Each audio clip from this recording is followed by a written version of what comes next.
الحمد لله رب العالمين، والصلاة والسلام على أشرف الأنبياء والمرسلين نبينا محمد وعلى آله وصحبه أجمعين. أما بعد، فترشي افتكي منغا دا عقیدی دا وضاحت په سلسله کې دا مبارکه دوره یا درسونه شروع کړیو چې هغه تعلق ساتي د عقیدې سره، او باغی کې مونږ د کتاب التوحید شرح شروع کړی و د شیخ محمد بن عبد الوهاب رحمه الله. او دا د عقیدې د درسونه چې د مسلمان بس عقیدې د ټولو نه اهم درسونه دي، د ټولو درسونو نه اهم درسونه هغه د توحید دي. ما دا خبره تاسو ته بیان کړې و تیر شوي درس کې چې زموږ په ملک کې د دې درسونو د دې بیانونو کمی دی چې په هغې کې د مسلمان عقیده بیانولی کېږي.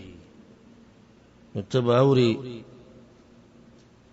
یو عالم مقرر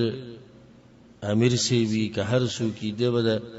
اخلاقو خبره کوي او دی به د معاملاتو خبره کوي او بنیادی مسله به پرېښودي چې هغه د توحید ده. دین انکار نه کوي، اسلام کې اخلاقو مسله شته، د معاملاتو شته، د عباداتو شته، خو بنیادی مسله ول بیان که.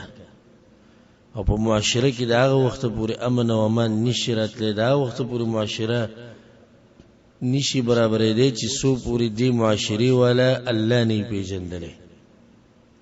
نو چې الله وپېژني او عقیده وپېژني، نو بیا چې د هغې نه بعد ته دوی ته څه ښه نو ډېر په شوق سره به یې مني هم، ځکه چې هلته به الله پېژندلی. نو چې ته ورته ووایې چې الله دا وایي، نو بیا به یې مني ښه په اسانۍ سره. خو چې عقیده د توحید نه وي، نو باقي اعمال هم برباد دي. او موږ له پکار د ټولو له چې د دې مسلې ابتدا د خپل ځان نه وکړو، د عقیده ولې زده کړو، په خپله عملی کو، د هغې نه بعد د خپل کور نه شروع کو. الله سبحانه وتعالی په سورة لقمان کې د لقمان حکیم په باره کې وایي: وَإِذْ قَالَ لُقْمَانُ لِابْنِهِ وَهُوَ يَعِظُهُ.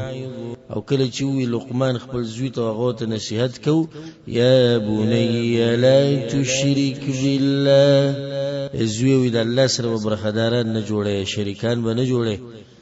باطل معبودان به نه جوړې د ځان نه. ګوره شروع لقمان حکیم د خپل زوی د خپل کور نه وکړه. هم دا قانون دی، لکه څنګه چې الله سبحانه وتعالی پیغمبر صلی الله علیه وسلم ته وی: وانذر عشیرتک الاقربین. کله چې نبوت ورته نوی ملاو شو، یو څو ورځې بعد د آیت نازل شو چې پیغمبر د خپل خپلوان ویروه کوم چې نږدې دي، او شرایط به د هغوی نه کې. نو اکثر ملګري دي چې خپل عقیده برابرې، خو دې نه خبر هم نه چې زما د ښځې څه عقیده ده، زما د مور پر څه عقیده ده، زما د بچو څه عقیده ده. خو اوس دغې سره کاري د ښځې نه یو څو شي نه غواړي چې د شپې ورسره سملي،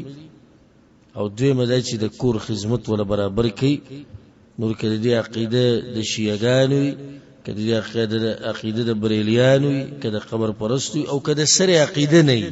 داسې هم شته چې د سره عقیده نشته، واړه زموږ دغې څه کار دی، او د بچو نه ریال او روپۍ او ډالر غواړي، او دا چې غواړي چې بس انجینیر شي او ډاکټر شي. نور دغې سره زموږ څه کار چې عقیده څه عقیده. نو همه مسله هغه عقیده ده. ښځه دې زما خدمت نه کوي، دې کې به ګزارو کو، هېڅ خبر نه کوي، د کور خدمت یې ونه کو.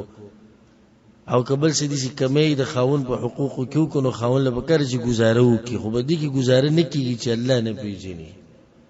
عقیده نه پېژني، پیغمبر نه پېژني. او دغه شان د بچو سره ښه مینه محبت ورسره کوو، خو دومره ده چې د بچو سره چې څومره محبت کوو، د دې نه زیات محبت د الله سبحانه وتعالی سره کوو. زما ټولو ته دا نصیحت دی د دې درسونو په دې اوله کې چې د سچ تاسو زده کوي د خپل بچو ته خزو ته ملګرو ته مشرانو ته ټول ته به خای کما شرومي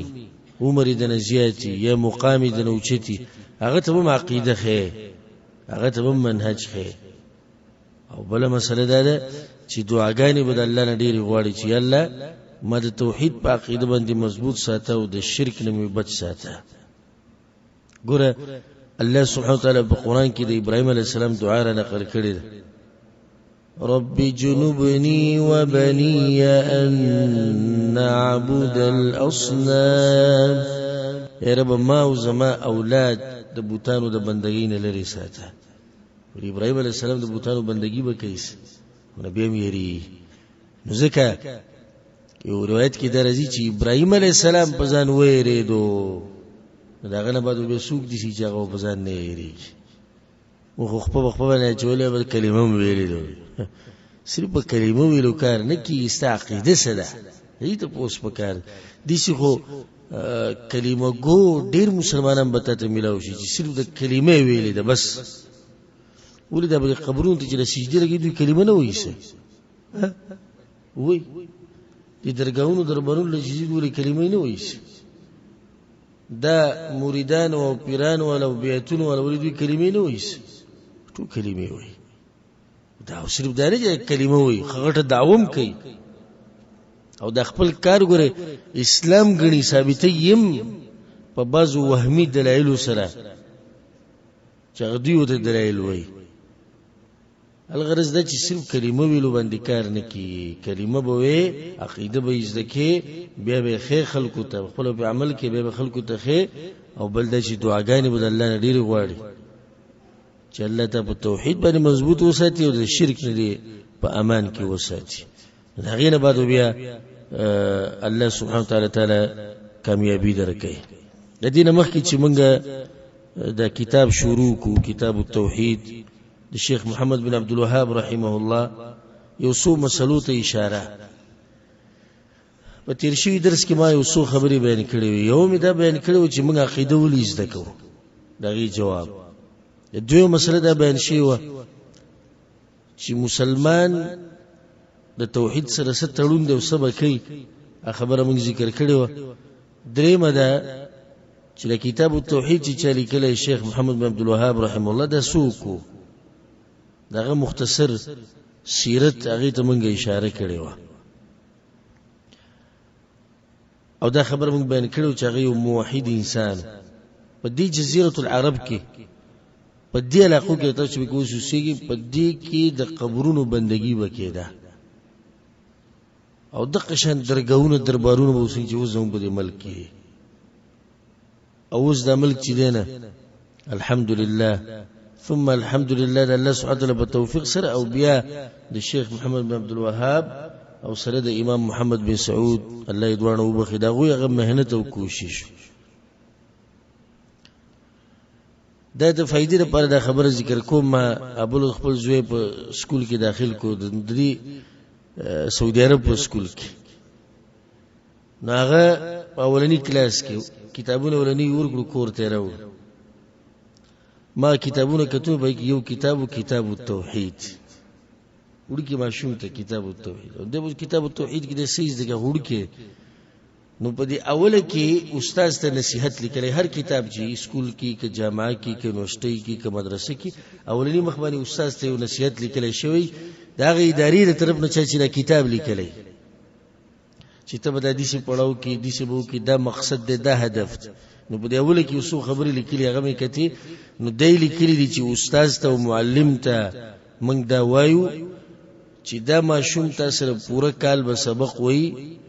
دته به دې پوره کال کې دوه خبرې وخایا یو دا چې زمونږ رب څوک ته په دې به پوه کې دوی موږ په دې دنیا کې د څه د پاره یو ولې دې دنیا ته راغلی یو په دې ولني کال کې به دوه خبرې وخایا دا ماشوم چې دا خبرې دی عمر نه زده کوي دنه څنګه موحد جوړیږي تاسو اندازه ولګوي توحید ملک دی برکت ته توحید چې ماشوم ته وړو کوي دا خبرې زره ته نشي سپینګيري خمه غوتم د پته نشي چې موږ دنیا کې ولیو او کې دې شي دا جواب دلدر کې چې دې لپاره یو چې پټي او زمکه او جیدادونه ساتو کې کله چې جواب درکړي یو چې دې د پر راغلی او دلته ماشوم ته دا مسله خي دا یو ویلي دی دوه مسلې وته زده که بس دوه لازم نه چې دا خبرې یادې او ماشوم نه دی چې دوه خبرې زده کی دی په یو کال یو زمونږ رب څوک ته موږ د چا بندگی کو دویمه موږ په دنیا کې ولیو د توحید برکات الله سبحانه تعالی دغه شان توحید او څنګه چې د ملک نشر شوی دی او خور شوی د الله سبحانه تعالی زموږ په ملک کې دغه شان خور کی الله سبحانه تعالی زمونږ په ملک کې چې کوم خلکو شرکیه عقاید دي یا د تصوف او ګډ وډ عقیدې دي الله سبحانه تعالی ټول له هدایت ورکړي او الله سبحانه تعالی زموږ د ملک نه د درګاونو او دربارونو او د قسمه قصې د الله ختمه کړي مته صدا خبره کړو که تاسو ته یاد په دې باندې درس ختم شو چې د شیخ محمد بن عبد الوهاب رحم الله په باره کې ډېری شبهې دي د بعضو خلکو سره او بعضو سره نه بلکې چې اکثر خلکو سره او پاغه باندې بهتانونه یو سو او زه به دغه جواب کوم زه یو سو شبهې ذکر کوم یو سو مشهوري د څه غډيري دي خو باز دي چې هغه د جواب لایق نه مشهوري به ذکر کوم او درته بیا ویم ګوره چې د شیخ محمد بن عبد الوهاب رحمه الله هغه د نن تقریبا 200 کال مخکې مړ شوی او هغه د دې نجد علاقې او نظم قوم او نسب او دغه قوم او نسب یو دی او نه د چې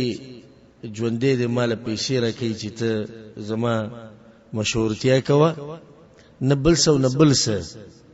خدا سیب دې د پر چې تړون زموږ او دغه په منځ کې د عقیدې دراسه دي دا ټول علما دي سي ولید باز په شیخ محمد بن عبد الوهاب رحم الله باندې غوسه کی کزه تذکرو کوم د امام ابو حنیفه رحم الله دا غوسه کیدو خبره بلکې کې دي زما تندې مخکول کی وګورئ د علماء حق دی پیژني څنګه د امام ابو حنیفه رحم الله منهج بیان دا خبره صحیح دا صحیح ده چې دا خطر طریقه ده نو چې د شیخ محمد بن عبد الوهاب رحم الله منهج او عقیده بیان کما او دغه صفاتو کما او دغه دفاع کما نو به ته ولګوسه کی دا خو د امت یو امام تیر شوی دی کزه د امام بخاری تذکرہ کوم څوک په نه خبکی کزه د امام مسلم تذکرہ کوم څوک په نه خبکی کزه زده دی وخت د علماو په پاکستان کې مثال کې د یو مشهور عالم تذکرہ کوم څوک په نه خبکی وسنه چې یو عالمي خو چې د شیخ محمد بن عبد الوهاب رحم الله نو موالي نو ډیر به تاسو خبري شروع کی او ځکه د یو طریقې زده کم ځکه چې دا معلومول غواړي چې موحدین دلته سوق تیر دي شیخ تذکرہ وکړه د تذکرہ کوي چې به ټوپونه ډیر وال کړه پوه دا عقیده چې چلې سبحان الله دومره موحد انسان دي چې دنو کم ځکه والد موحدینو په توګه لکی او دا برکت دغه د دعوت او دغه د علم دی چې الله سبحانه تعالی ورکړو نو د امت یو عالم دی په منګه حق سم چې موږ د نور علماو کتابونه وایو لکه مشکات المصابيح موږ وایو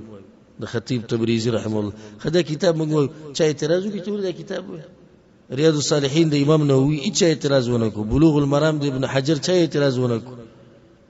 او چې کله د کتاب روالي د عقیده به ول اعتراض دی خو چې چل دی خبره کی نو سو شبهه اولنی شبهه د شیخ محمد بن عبد الوهاب رحم الله د دعوت ته د وهابیت دعوت ویل د کوشش ته د بدنامولو او ځکه دا خبره یاد ساتي چې د زمکه په دې مخ باندې د شه ډله نشتی چې غوي ځان ته وهابیان وایي د زمکه په دې مخ باندې د شه ډله نشتی چې غوي ځان ته وهابیان وایي خدا وهابیان او ته هغه خلک وایي چې د دوی سره نه لګي چې د دوی سره نه لګي نو چې څوک توحید بیانوي دا واضح خبره لر چې ته تجربه وکړه ته د عقیده او سو خبرې وکړه به د رسول سم د تابعداري او سو خبرې وکړه خلکو ته وهابیونه به زمانون بدل ک نو دې سړی و چې زه وهابي یم نه دی وی موږ الحمدلله د کلون د دعوت شروع کړل الله په توفیق سره په ما څوک نشي ثابتول چې ما یو بیان کې یا یو کتاب کې یا په یو مجلس کې ویلي چې زه وهابي یم یا ما چې ویلي چې راشه وهابي شه چې دې ویلي خو ماته خلک وهابي وایي ما ته خلک وهابي وایي. ابل یو کس زما مبارک سره نشریات نشر کړو یو مولا نو باغی کې دلی کړو وی دا کټاس او کټر وهابي د دوه ټکي سره زیات لګوي چې لکه خبره مضبوطه شي. ګوره دا بهتان شي مخونه چې تویلی چې موږ وهابیان یو نه موږ چې تویلی چې راشه وهابي شه. د شیخ محمد بن عبد الوهاب رحم الله د دعوت ته د وهابیت نسبت ولي کیږي د دې جواب واوره. د افریقا چې کوم علاقه د افریقیا د دې په شمال کې په دویمه صدۍ کې د هجری دویمه صدۍ کې الته یو کس پیدا شو چې دا غنمو عبد الوهاب ابن عبد الرحمن ابن رستم الخارجي. دینمو کې فرق کوي. عبد الوهاب بن عبد الرحمن ابن رستم الخارجي د خوارجو عقیده وا او په هغه وخت کې هم علماء کرامو په د باندې فتوی لګولې چې د عقیده د منهج د قران او حدیث منهج نه لري. کله چې شیخ محمد بن عبد الوهاب رحمه الله په 11مه صدۍ کې دعوت ته توحید شروع کو نو دشمنانو سوچ کو چې دا سړی خو بدنامول غواړي کنه اوسې چلو کې د څنګه بدنام کو د خو د توحید خور کو او قبر پرستی ختم شوا د بوتانو بندگی ختم شوا کاروبار بګی د ډیرو بند شو دا سوکو راشه اغنم چې هغه دی عبد الوهاب بن عبد الرحمن ابن رستم اغنم برولو په دبه ولګو نو دته د دې دعوت ته وهابیتوب وایو نو خلکو ذهن بزی اغه وهابیانو ته چې دا غوی نسبت چاته کیږي عبد الوهاب بن عبد الرحمن ابن رستم ته د بدنامولو د پاره د دعوت نسبت اغه ته کو انا کده کمزوري خبره. عبد الوهاب ابن عبد الرحمن ابن رستم دا په 190 هجری کې مړ شوی په 190 هجری کې مړ شوی او شیخ محمد بن عبد الوهاب رحم الله په 12مه صدۍ کې مړ شوی او یا په 13مه صدۍ کې مړ شوی. نو څومره فرق دی په منځ کې تقریبا سره پاسه زر کاله فرق دی په منځ کې. نو کمزې کې هغه او کمزې کې ده نو دا فائدې ده ساتي. ګوره دا ابن رستم چې کوم دی دا چې کوم گمراه انسانو د دعوت صرف په افریقا کې چریدو هم په شمال د افریقا کې او د شیخ محمد بن عبد الوهاب رحمه الله دا خو عالمي دعوت دی او جزیره العرب کې خصوصا ټول جزیره العرب کې خور شوی. بل مسله ده ساتي چې شیخ محمد بن عبد الوهاب رحمه الله په خپل کتابونو کې په خوارجو باندې رد کړي چې هغه عقیده د هغه عبد الوهاب د کوم چې د افریقې دی نو څنګه د دې نسبت هغه ته کی. درېمه خبره ده د ساتي د شیخ محمد بن عبد الوهاب رحمه الله د دعوت ته د وهابیت دعوت ویلو نسبت وهابیت ته کول د نسبت غلط وجه ده. هغه عبد الوهاب دی داسې دی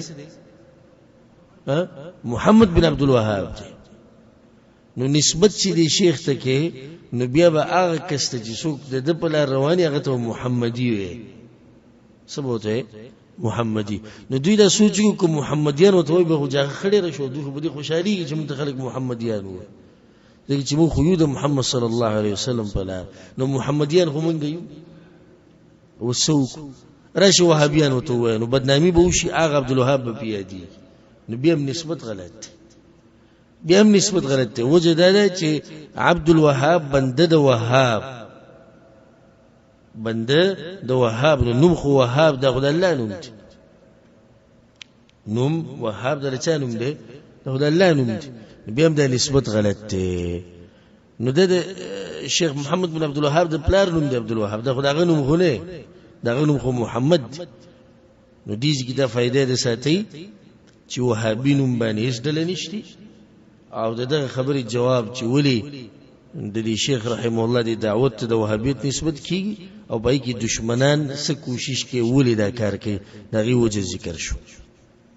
او چې کوم ځای کې توحید بیانې چې کوم ځای کې توحید بیانې ته خلک وهابي وي دا هم تاسو تجربه وکړي تجربه په بل نوم بدینه ده هم د قبوی دا وهابي خصومره چې تا کې توحیدی دومره بتا تستانه کمزور وهابي وي لکه اوس یو سړی قبرونو لذي راځي ابل ته قبرونو لتګ راتګ دا غلط دی نه دې دته وهابي وي بیا بل کس راغی د بل کس غلطیاں نیم بیان کړي لکه چې سنه ست توحید کې گزاره دی هغه ته وهابي وي نو بیا د ټول غټ وهابیان هغه ته وي چې چا قران او حدیث مضبوط رټینګ کړي اته وهابیان وي دا وهابیان دي نو دا امام شافعی رحم الله دا خبره کړې و امام شافعی رحم الله وی چاو ته وی ته شیعی کنه هغه ته وی که شیعتوب د پیغمبر سره محبت ته وی او که شیعتوب د آل بیت د پیغمبر د کورنۍ سره محبت ته وی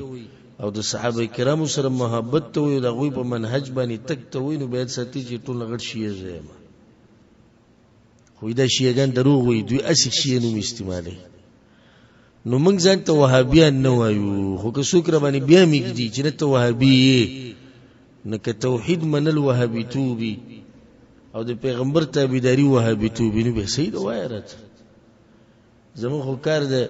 قرآن او د حدیث ته تابعداري سره دې تم پام نشته الحمدلله چې څوک ته سسنوم وای ځکه په دې بسلاړو نو بیا خو د دعوت او د کار برانه ودرېږي دویمه شبهه بعض خلک دا وی د دې شیخ محمد بن عبد الوهاب یو ورور د غنمو سليمان ابن عبد الوهاب او يقول هغه خپل ورور پر رد کې کتاب لیکلی دی الصواعق الالهيه في الرد على الوهابيه یا فصل الخطاب في الرد على محمد بن عبد الوهاب هو د پرت کړه نو صحیح خبره ده چې دا دروغ دي د یو کتاب شتیم نه چې سليمان بن عبد الوهاب لیکلی په خپل ورور باندې او ردی وکړه ها د سلجی تاریخ کې چې په اوله کې چې کله شیخ رحم الله دعوت شروع کړي د ورور ولا خبره نه منله او دې کې تعجب نه لبکا لکه اوس ته الله د قران او حدیث په مسله باندې پوه کړي لړ پلار ته بیان کړه نو لازم خو نه چې اول ورځ نه مستا خبره مني د ډیرو سره په کې پلار ورونو دومره دښمنی کړي چې کور نه شړلې د کلی نه وېستې دي نو سوال و موږ سوایو چې ستاسو دعوت غلط وزکه چې پلار د سره ونه منله ها سونی شوې لکه نو د سليمان بن عبد الوهاب د پاوله کې د خپل ورور خبره نه منله بیا ورسته د غسره یو کتاب د په عنوان المجد فی تاریخ نجد پای کې به دادی چې په اخره کې شیخ محمد بن عبد الوهاب رحم الله د ورور سليمان بن عبد الوهاب راغه په خپل ورور پسې او د پاوه کې قاضي او د حرم له علاقه نو راغه د غسره کېناستو شیخ وته نصیحتونه کړیو کتابونه وتم لیکلو رسالې وتم لیکلې نو بیت معذرت کو دا خبره او توازی کړي چې په اوله کې زستا په خبره باندې پوره نه عمر رسیدره دویمه دا خبره ساتي دروغ ته ګوري وې د کتاب لیکلي د الصواعق الالهيه في الرد على الوهابيه نو دا خو دې په خپل پلار باندې بیا رات کوي د پلار نوم سره عبد الوهاب نو څنګه دی چې په وهابیانو باندې رد دې دروغ ته ګوري دویمه دا چې په دغه ټیم کې خو دې دعوت له وهابیتوب چانه وي دا خو ته ورسته وي چې کله شیخ مړ شو او د توحید خور شو نو خلکو په نوم د وهابیتوب کې خو نو په دغه وخت خو ته چا دانه چې د وهابیان دي نو څنګه دې کتاب ولیکل شو چې بای کو وهابي نوم راغله د دلیل له بده چې د دروغ دي درې مشوبه وی شیخ محمد بن عبد الوهاب رحم الله د قبرونو زیارت نه مانی دا خبره یې ساتي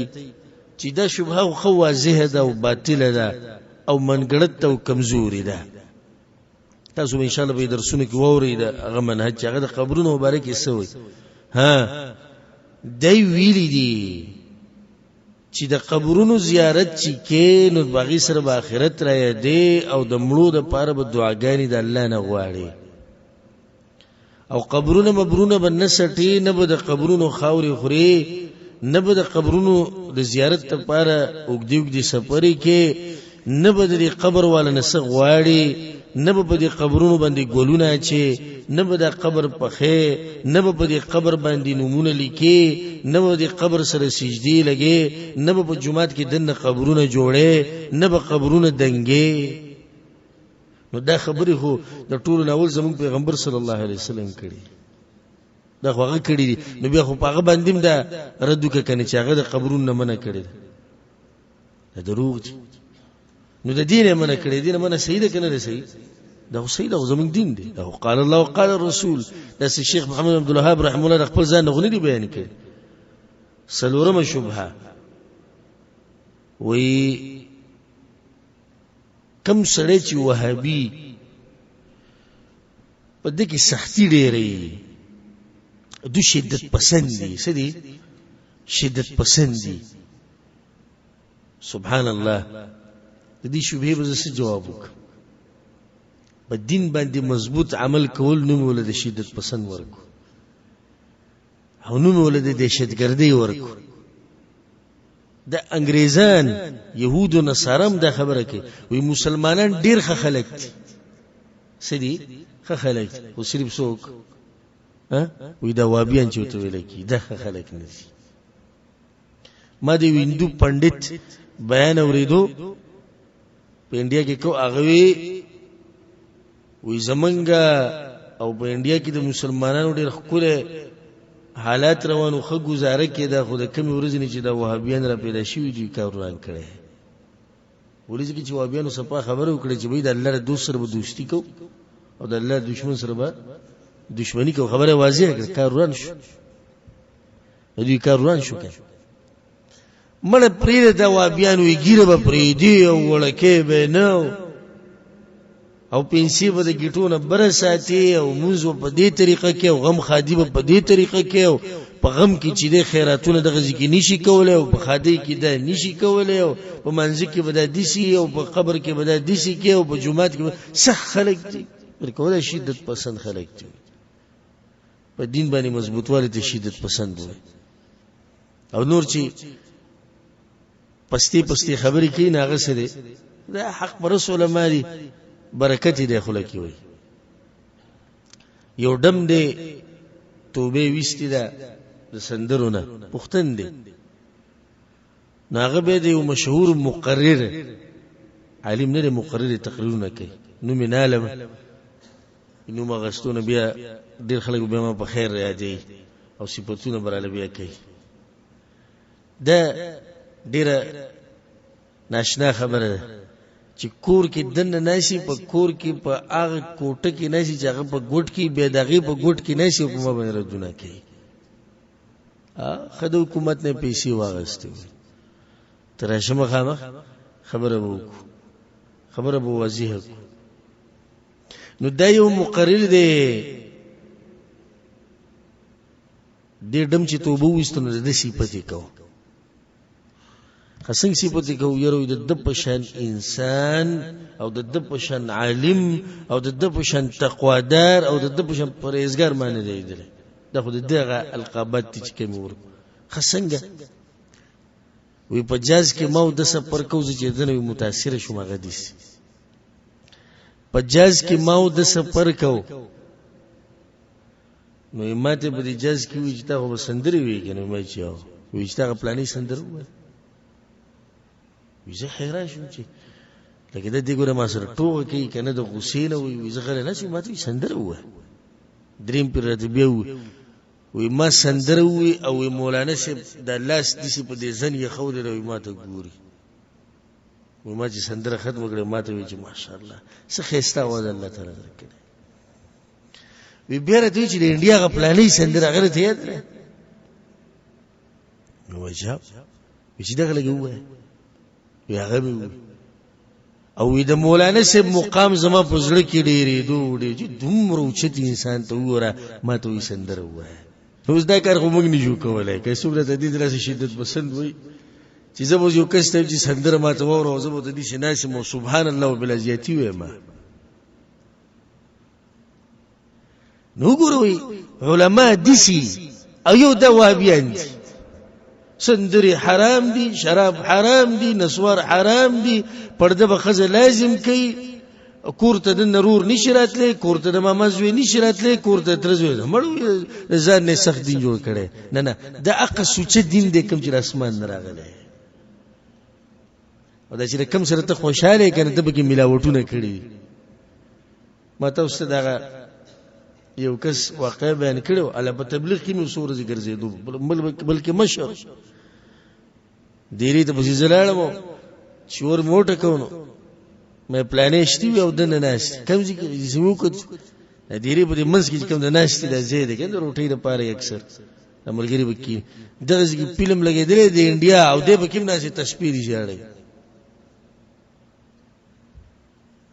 ته څه کې سکه دی لکانو ویلا شی ولای د دې سړي خلاف پسوکو کی ها د دې دعوت سره بدیش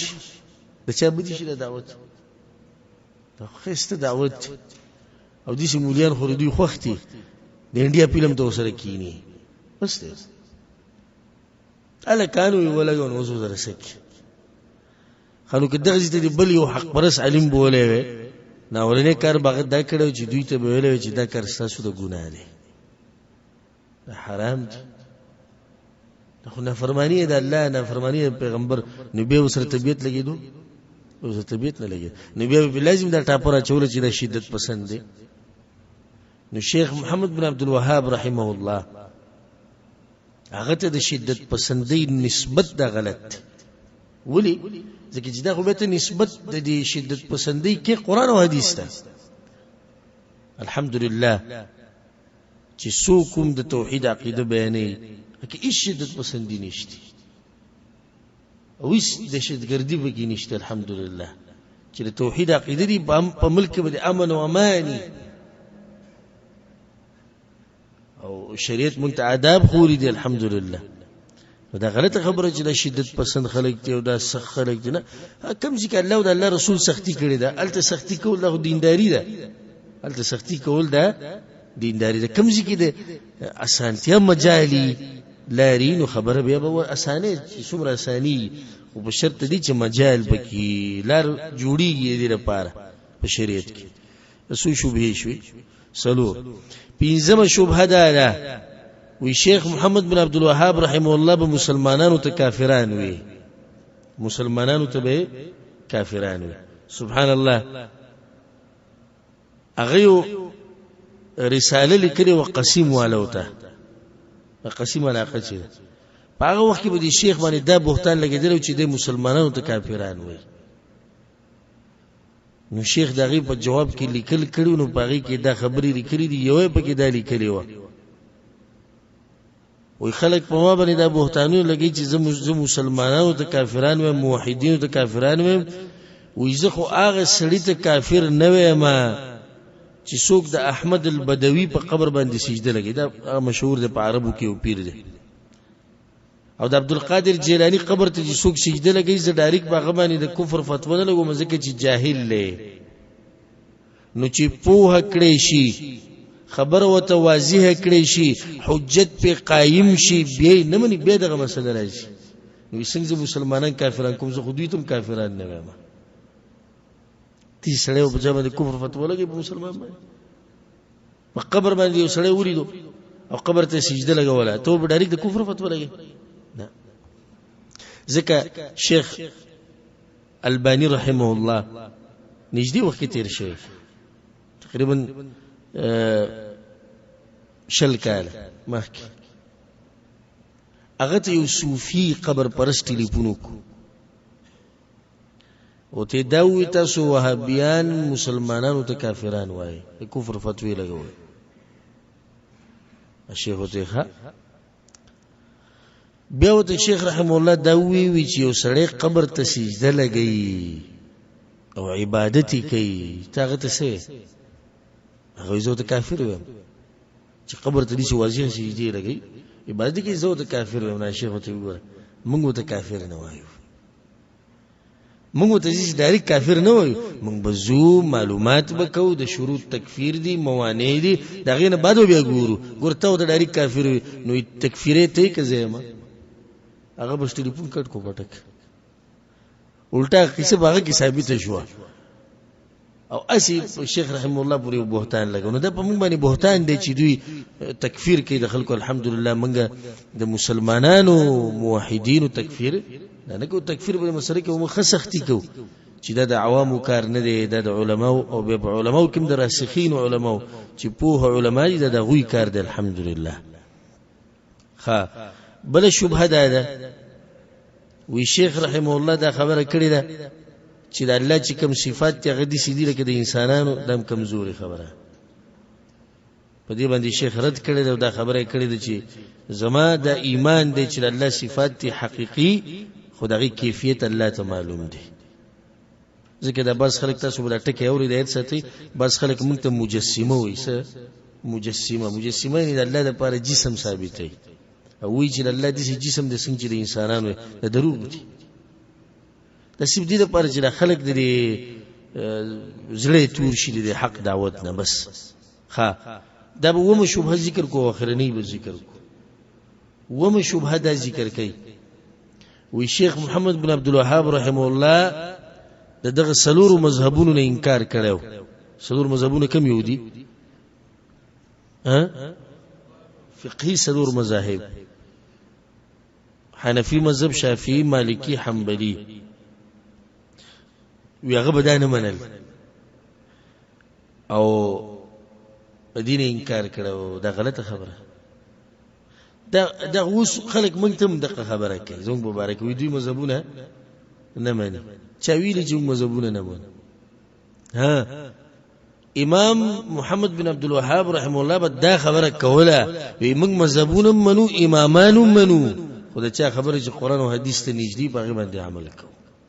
د دې د لاسه په دا بهتان ولګو وی د مذهبونه نه مانی نو دا هم موږ وایو الحمدلله چې خبره د چا زوره وره ده ها د الله او د الله د رسول یو مسلمان به دینه علاوه بل څه خبره وکي هر مسلمان دا وي نو بیا هر یو ته دا وایي ته مذهبونه نه مانی او هم دی د مذهبونو دی امامانو دی سلور امامانو دوی زموږ د تربیت کړي چې تاسو له خبره را ورسی نو پای کې دا وګورئ چې کوم خبره د قران او حدیث سره موافقي په غي باندې عمل شروع کړي نو په شیخ محمد بن عبد الوهاب رحمه الله باندې دا بهتان چې د مذهبونو نه منل د دروغ دي مذهبونه منل امامان منل علماء منل خدای به وسره لګول دا خبره په شرط دی چې دلیل وسره یې ټول مسلمانانو منهج دی د ټول مسلمانانو منهج دی ولله الحمد د دې نه بعد د کتاب شروع کول مخکې د کتاب د عنوان د کتاب التوحید کتاب التوحید د توحید معنی دا وحد یوحد توحیدا یو شی یو کول د په لغت کې مطلب دی یو شی څه کول یو کول یوازې کول لکه چې ته لکه څنګه د قلم ما راواسو د واحد یو دی نو توحید لغوي معنی دا یو شی یو کول او اصطلاحي معنی دا چې الله سبحانه وتعالى یوازې ګڼل په اولوهیت کې په ربوبیت کې او په نومونو او په صفاتو کې او تفسیر مخه ته خبر روان دي خدای خبرې چې کومې زکومه کې دي شي چې دا ډیرو ملګرو ته او رونو خويندو ته دا خبرې نه وي ښکاري خو زه به حتی اوسه کوشش کوم چې خبره څومره واضحه کول شم دومره به واضحه کوم او کدا غینه بعد په مسوک په هنشو نو موږ موقور کو دي ملګرو ته د رونو خويندو ته چې د دې مسلې وضاحت طلب کولای شي زمانه او زه یو پیر نه دو پیر نه زر پیری بیانولو ته تیار یم لکه چې موږ ناس دلته دې لپاره یو چې الله سبحانه تعالی دین زده کو نو خیر دې که په هنشي نو بیا مانه ته پوښتنه کوي ته دا خبره کړو دا څنګه زبد بیا په کوم بیا او بیا وسرته عادت شي دا خو د توحید تعریف دی به د توحید اقسام دي چې موږ کتاب شروع کوو د توحید مبارک نه چې توحید خو راته پته کې چې توحید څه ته وایي د توحید اقسام دي بعض علماء دو قسمونه بیانې بعض درې بیانې نو دوه قسمونه چې څوک بیانوي هغه یو توحید دی توحید المعرفه والاثبات یعنی د الله پیژندل او د الله لپاره نمونه او صفاتونه ثابتول دویم توحید دی توحید الطلب والقصد د الله طرف ته طلب نو دی کې عبادت راغی دنه یعنی چې عبادت به یوازې رچا کې د الله بکې او بعض علما د توحید تقسیمي درې قسمونو ته دغه مشهور دي هغه لیک تفصیل کوي نور دوی خبره مقاله دوی خبره هم هغه ده د دې مخکې چې موږ د توحید د اقسام ذکر کو په موږ باندې بعض خلک اعتراض کوي څنګه وي تاسو د توحید درې سو د تقسیم کو آیا الله او د الله رسول تقسیم کړي درې سو ته نو جواب دغه مسلې ده چې د علماو د پوخانه د طریقه را روانه ده چې مسلې تقسیمي د دې لپاره چې د مسلمانان په آسانۍ سره پوه شي او دوی په خطر طریقې سره یاد کړي اوس دا تاسو دې ته کتلی نه دي چې د عام خلک دا خبره کوي په مانځ کې دومره فرض دی او دومره پکې ارکان دی او دومره پکې چې سنن دی او دومره پکې دا وایي کنه وایي یو حدیث کې ماته څوک ثابت کی چې بای کې دای چې پیغمبر په یو ځبن د ټول ذکر کړي چې د منځو واجبات دي او د ارکان دي او د سنت دي شته دي نشته نو به د کوم ځای دا خبره رااله علماو چې کله قران او حدیث مطالعه وکړه نو دا غینه دا خبري راوستي چې یره دا خبري خو لازم دي د دلایل پرانا کې دا واجبات شو دا ارکان شو دا سنت شو هغه له به نمبر ورکړي 1 2 3 4 5 6 نو دا د امت لپاره مسله اسانه شو د امت لپاره مسله څه شو اسانه شو ګوره پیغمبر صلی الله علیه وسلم چې بکره د صحابه کرامو هغه سوچ او ذهن خپل طرف تراړو او دی خبرې ته براړو نو سبب وي لکه مثال یو حدیث کې دادی وی ثلاث من كن فيه وجد حلاوه الايمان درې خبرې چې بچا کې د ایمان خون به وسکی دې کې دې خبرې ته سوچ کوي سو خبرې درې بغیر د دې درې د ټکونه پیغمبر د خبره ذکر کولای شو کني شو ذکر کولای شو کنه دا درې به کې ولي وي د دې لپاره چې دوی د ذهن دی طرف ته راوړي بل د درې یا دول اسان دي بل د چې په ذهن کې به ترتیب کینی چې درې خبرې دغه لپاره وي نور د دین علاوه پیغمبر ذکر کولای شو چې دا خبره دا چې بچا کې د ایمان خون بسکی بغیر د دین چې درې خبرې دي علماء کرامو چې دا خبرې بیان کړې دي چې دا واجب دی دا رکن دی دا سنت دی دا د عوامو د سانتیا لپاره خصوصا علماء ته مفتیانو ته د دې ضرورت راځي لکه ته زما خواله راړي او ما نه ته پوښتنه چې ما مونږ کو په منځ کې می سجده ونه کړه زما د رکعات او د مونږ شو کنه اوس چې ته دومره د غټ د قران کولاوي او ګوري او به د حدیثو د ذخیره کولاوي او چې د دې وګوره صح حکومت او سن هغه علماء د مسلې ته اساني کړي قران حدیث پرانا کې نو ویلي دي وي سجده رکن دی او د رکن نه بغیر رکعت نه کی او د رکعت نه بغیر موز نه کی مسله څومره اسانه شو خیو سړی راغی وی ما موز کو خو سبحانك اللهم بك ونوي نو د قران او د حدیث پرانا کې چې انسان مطالعه او کې علماء الله دغه طاقت ورکړي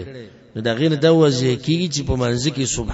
سبحانك اللهم ویل سنت دي نو واجب دي او نه رکن دي نو سنت چې پاتې شي موږ کې کنه کی نو دې سړي موږ شو موږ شو نو د دې دلاسه علماء د توحید درې ایسو ته تقسیم کړي بل مسله د ساتي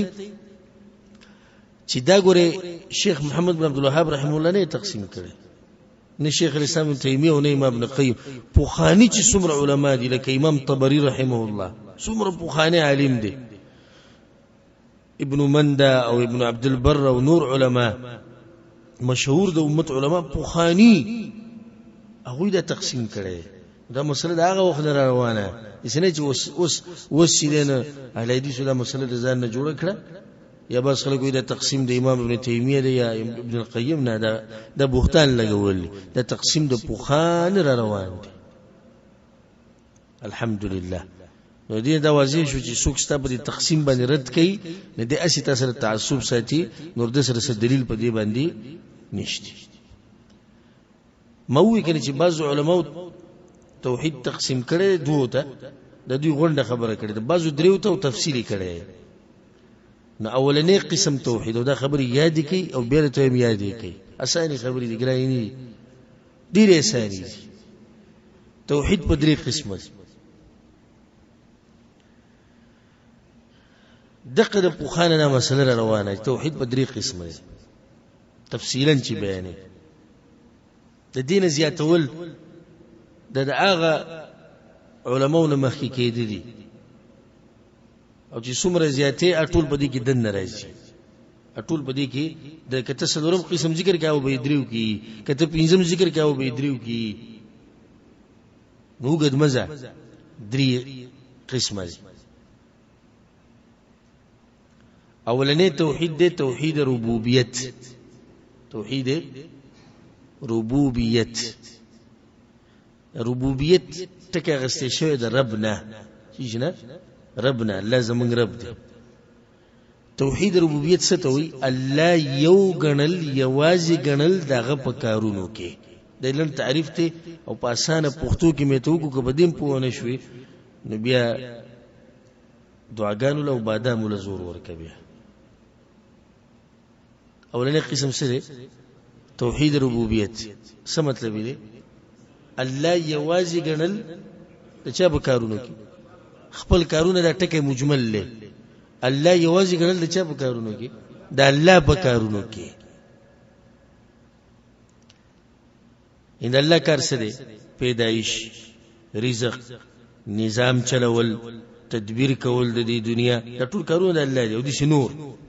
او په دې باندې ډېر دلایل دي. لکه الله سبحانه وتعالى په سورۃ الزمر کې وایي الله خالق كل شيء. الله خالق دی د هر شي. نو الله یوازې ګڼل پدې کې چې الله پیدا کوونکی دی دا توحید ربوبیت. ها الله مالک دی تبارک الذی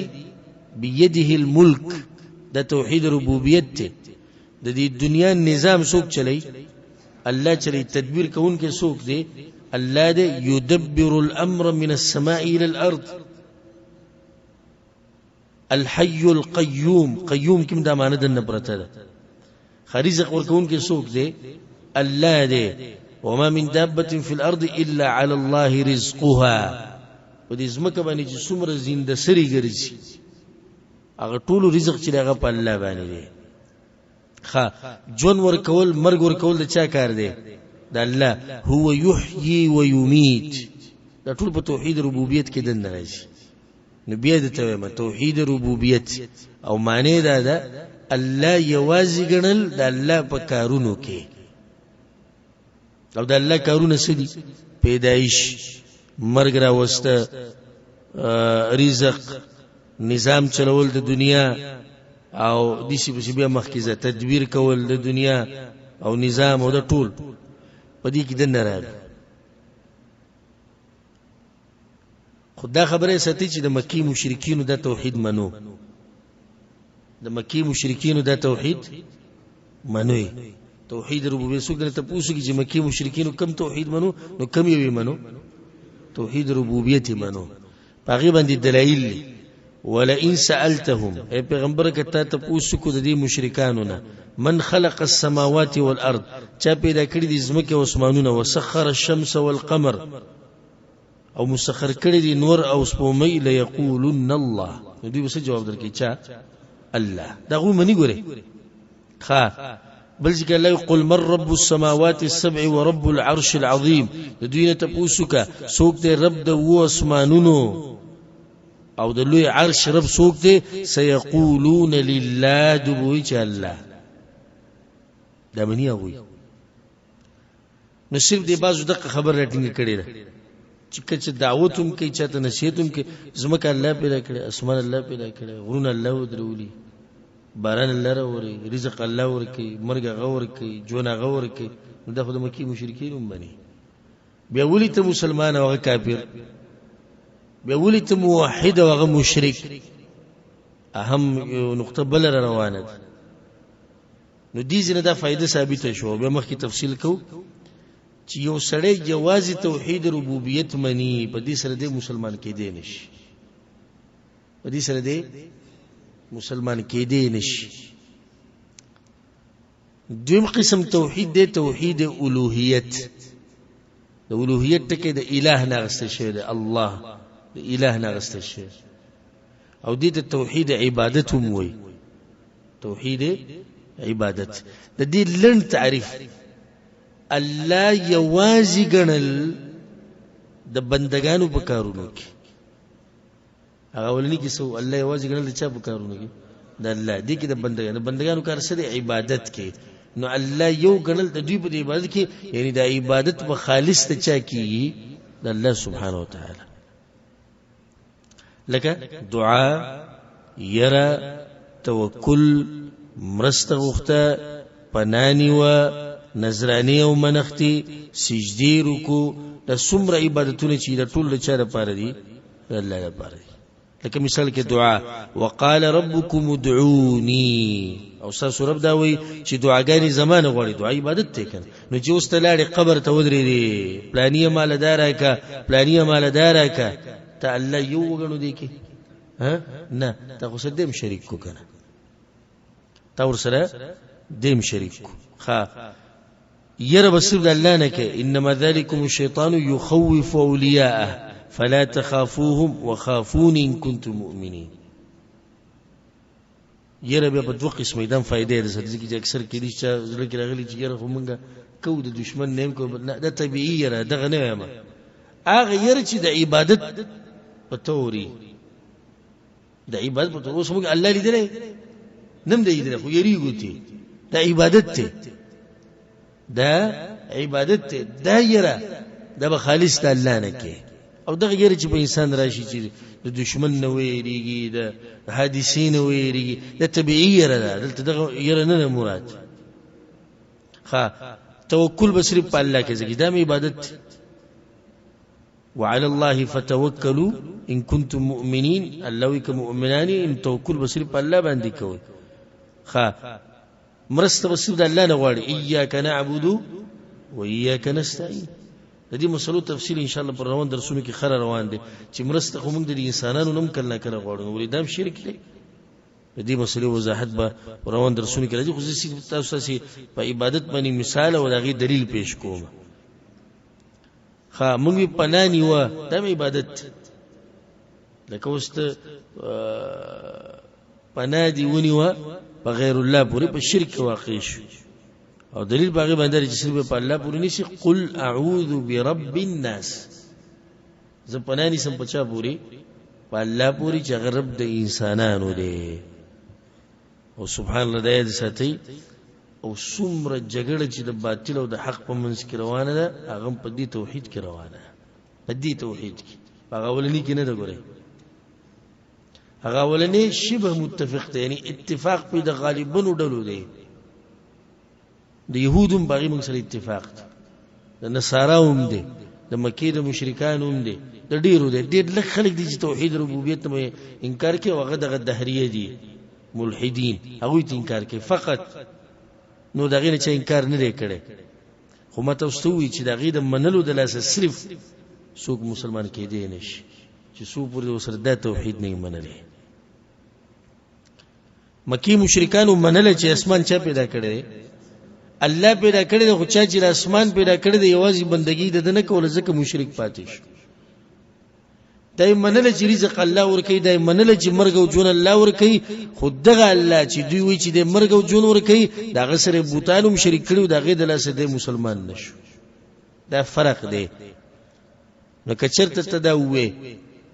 چې د توحید مطلب دی زمکه الله پیدا کړی اسمونه بیا ابو لهب موحد بیا هغه موحد شو کنه شو بیا هغه شو اصل مسله دا توحید دا هم د دې لپاره پیغمبر راغلی بیانولو لپاره ولقد بعثنا في كل امه رسول موږ لګره د هر امت ته پیغمبر سره پر الله ان اعبد الله چې بندگی به یوازې د الله کوي دا کوم توحید دی ها توحید الوهیت دلته الله دا وري چې موت دوی چې ته به دا وې خلکو ته چې زمکه وسمونه الله پیدا کړی ده نه ان اعبدوا الله توحید الوهیت نه مسله شروع شو او دینه منل د مکی مشرکانو د پیغمبر صلی الله علیه وسلم اوس ګوره ابو جهل وې زمکه وسمونه الله پیدا کړی ابو لهب هم دا خبره کې زمکه وسمونه الله پیدا کړی رزق هغه ورکي مرګ باغ راولي نظام هغه چلای او که توحید او لا اله الا الله مطلب صرف دی نو بیا خدای موحد دی نه هغه ګوره زمونږ د وخت د مشرکانو نه خپویدو په لا اله الا الله باندې پیغمبر صلی الله علیه وسلم د صفا په ډیرې باندې ودرېدو اعلان وکړو و یو کلمه ته خیم کتا سوې عرب او عجم بستاسو محتاج الله بدل په دنیا او په آخرت کې عزتونه درکړي او څه خوشاله شو ویله کومه کلمه وی وایم انت لا اله الا الله اغوی زمونږ نه خپویدو دا کنه نن سبا د مشرکانو ابو چې دا خو مونږ وایو لا اله الا الله سمک الله په کړه اسم الله خو مونږ دا غو دي چې وخاندل یو بل ته وکړو اجعل الاليه الها واحدا ان هذا لشيء عجاب دلیونی ته ګوره وې دې و چې ټول معبودان پرې دي او صرف د الله بندگی کوي ګوره په لا اله الا الله باندې وې پویدو چې دا مطلب دی که مطلب دی چې خالق او رازق الله دی دا خو غوي منل خو لا اله الا الله به ویلې وکنه او ویلې به پیغمبر ته چې ته اوس دعوت راکې ستاسو د پیدایش نمخ کوم زموږ دغه عقیده و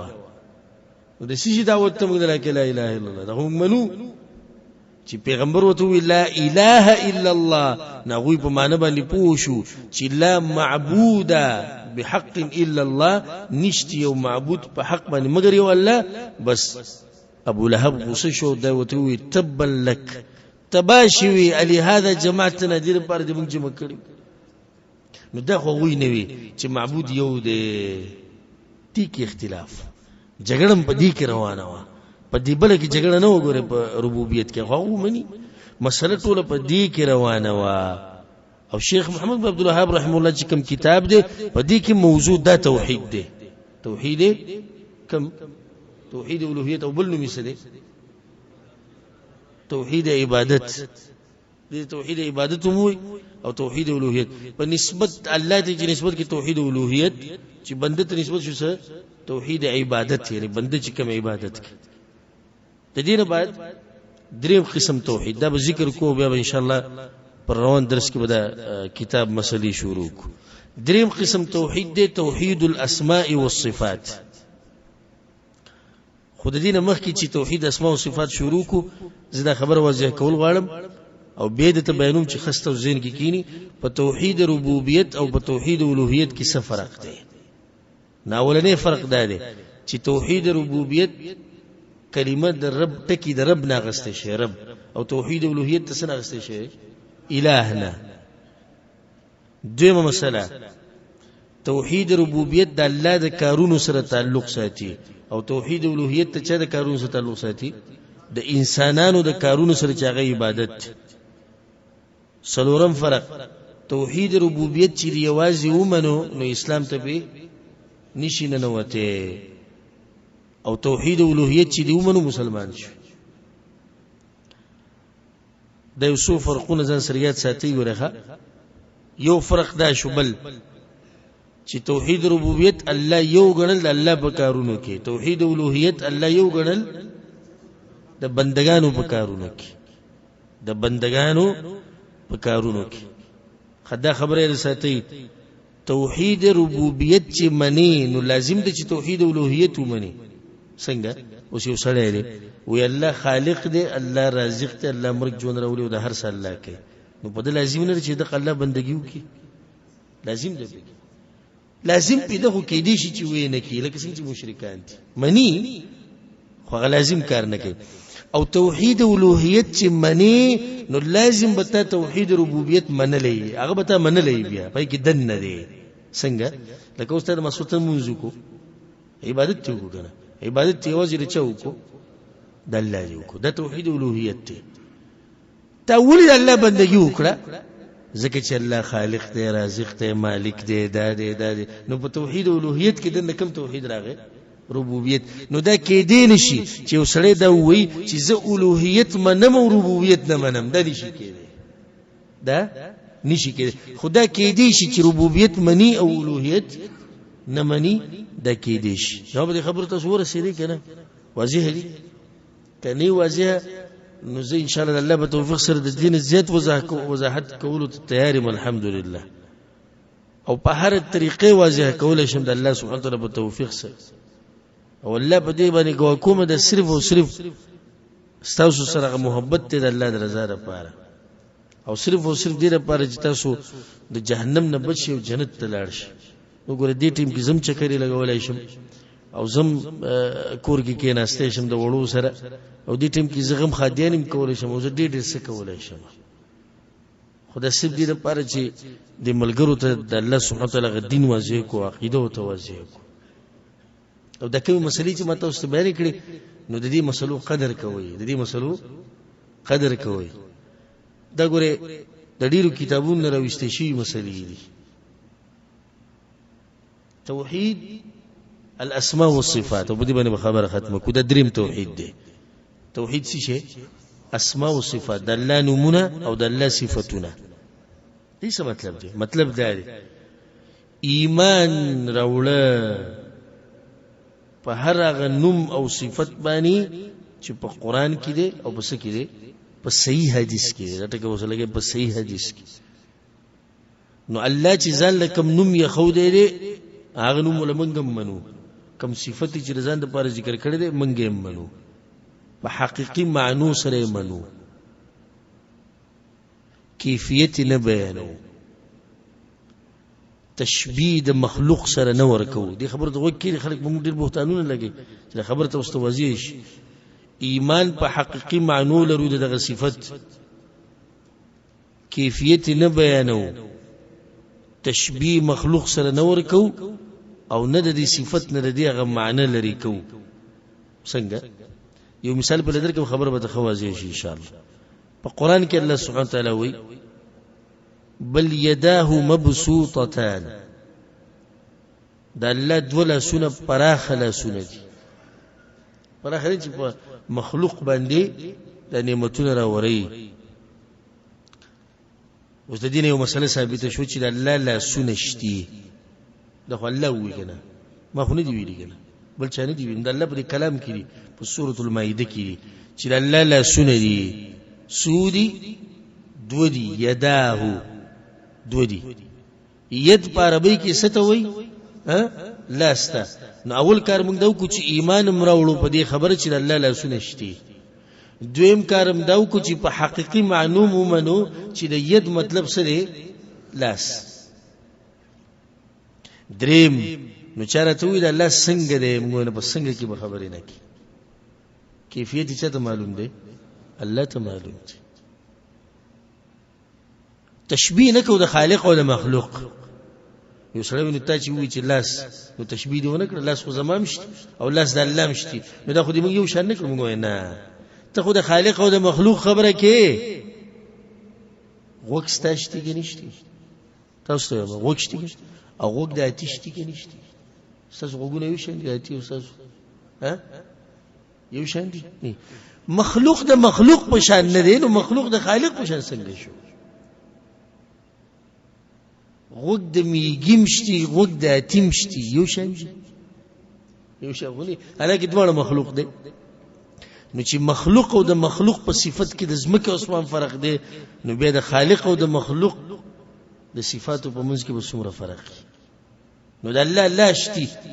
مو خدای نه دی چې زموږ د لاس په شان لاس شتي، حاشا وکلا، الله دې نه پاک. خو په دین ایمان په دې راولل چې الله راته ویلي چې زما لاسونه شتي. نو بیا بس وي گمراه وي. د لاس مطلب دی طاقت. اوس ګور حقيقي معنی ولا سکړه بدل کړه د ظلم وکړو چې دا یو چم د معنی نه لکړ. نو به راګیر ک تو راګیریږي او ان شاء الله دې تفصیل به خمر کې راشي. بل یداه مبسوطتان، د الله دوله سونه پر اخر. نو دې سمته چې د الله دوه طاقتونه، دا خو معنی غلطه شو. نو په هر ځکه به دوی پساوي. نو توحید الاسماء والصفات به برته سو کوی څه مطلب دی؟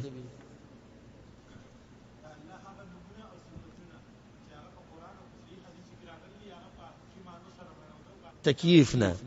بغیر د تکییف یعنی کیفیت بیانولو نه، بغیر د تشبیه نه چې الله دیسی دی، بغیر د مثالونو بیانولو نه،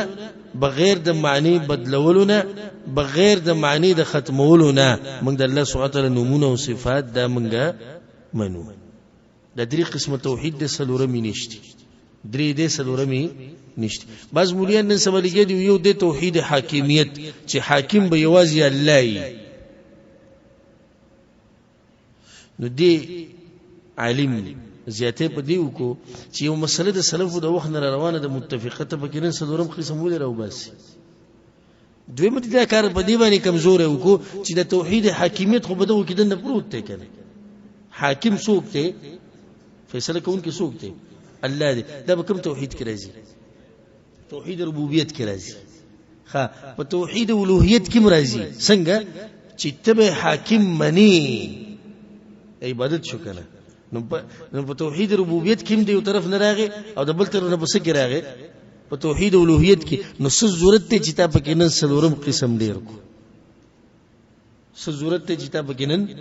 سلورم قسم ډیر کو. د بعض علما دا تقسیم کوي، یو به توحید حاکم بل وی توحید متابعه، خدا تقسیمونه د زیاتې کول. تقسیم په دغه پر خوده په کار کوم چې سلف صالحینو او کړه د قران او حدیث پر نه کې او الحمدلله اکم تقسیم چې بیان کړي پای کې چې کم قسم توحید بیان په دغه دریو کې دن راځي. کم قسم توحید چې بیان هغه په دغه دریو کې دن راځي. په دې باندې به اکتفا وکړو ان شاء الله. پر روان درس کې به د دې مبارک کتاب اولنې باب شروع کوو چې د انسانانو د پیدایش مقصد څه دی، او دا غینه مخکې به یو خبر ذکر کوو. اما خو اراده دې درس کې وو ټیم نشتی. هغه دا چې باز خلک په موږ باندې د اعتراض کوي، وي تاسو وایي توحید او توحید د توحید ټکي ماته په قران کې وخایو. د توحید ټکي وي په قران کې وخایا، د قران کې نشتی. او زه تاسو له ټیم در کوم جواب ته ټیم دی د توحید ټکي په قران کې پیدا کیږي.